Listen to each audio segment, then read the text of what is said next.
Today we're at Hamilton Elementary School in North Kingstown, Rhode Island with our ESP local who will be meeting with and having an event with Secretary Duncan. He's having the first ever ESP listening tour around the reauthorization of the Elementary and Secondary Education Act and the value and importance that ESP bring to the education family. Thank you for including education support professionals as stakeholders in your listening tour. And we're glad you're here to listen because we want to talk.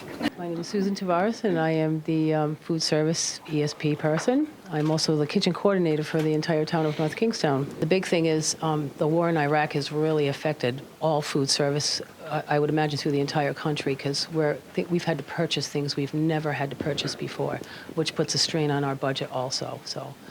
And a lot of stuff that we usually get and have always gotten for many, many years, all of a sudden it disappeared. It doesn't, we get minimal amount of it.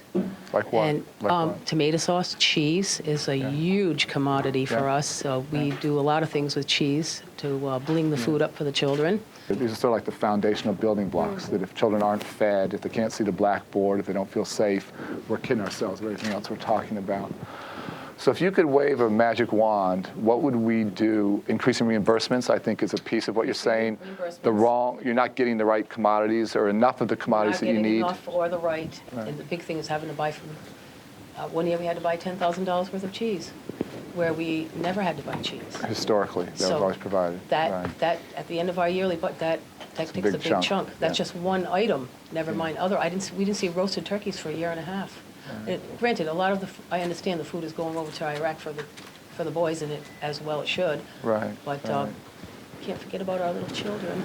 For all the challenges, for all the difficulties we're facing, I come away from these meetings just really inspired. And we have great folks like you who are dedicating your lives to doing the right thing by children. And I can't tell you on a personal level how much that means to me. So thank you so much. Thank you. And it's good to know that we have somebody leading Department of Education at the national level and a president who not only care, but also listen to the people who every day are responsible for that. So I want to thank him for taking his time. I want to thank him for everything he's done and will do. And it's been a real pleasure to have him here. Thank you, Mr. Secretary. You did a great job.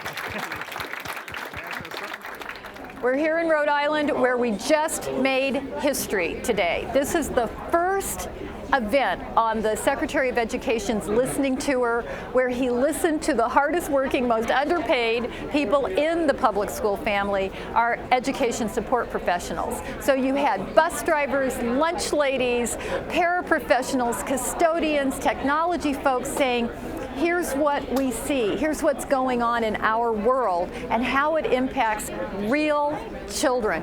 And the Secretary appreciated it. He listened.